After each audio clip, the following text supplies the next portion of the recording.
When you read Surah number 11, what you'll find is Allah talks about 4 or 5 different nations that Allah destroyed. The wrath and the anger of Allah subhanahu wa ta'ala fell upon these people. It ravaged these people. It eradicated these people from the face of the earth. And when you read it, you'll feel overwhelmed. The Prophet ﷺ felt overwhelmed. Think about that.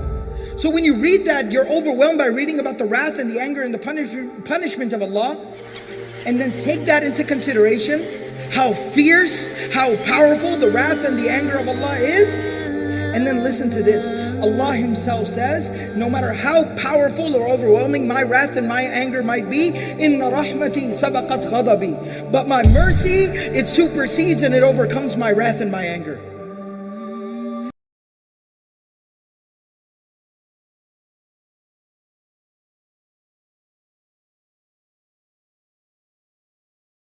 Everything that people do in their lives, they do in order to achieve some type of happiness, meaning and purpose within their lives, to find peace and tranquility within their existence.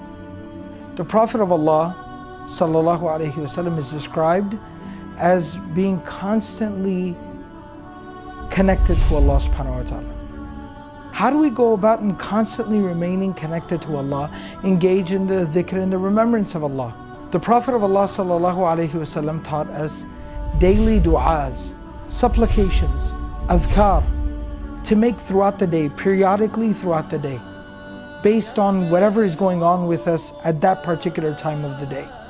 There comes a time when people leave you, your friends might leave you, your family might leave you. It happens, it happens. Those you never expected would actually distance themselves. Don't get depressed.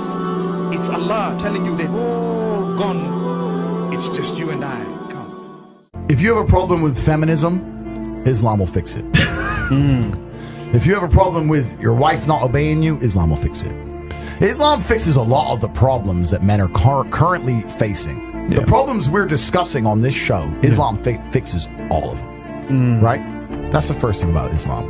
If I had to bet on one religion as if I were betting on the stock market for the future, you have to bet on Islam. Because Muslims are intolerant. And I'm not saying that disrespectfully. Because if you're tolerant of everything, then you stand for nothing. Allah only tests those whom He loves. La ilaha illallah. When He loves you, you have a test. And only a true believer understands that. When I have an examination question that is very difficult and I know the answer, I'm a true PhD holder. I have a degree higher than yours. You know why? I knew all the answers. All those exams, I aced them. That's the word.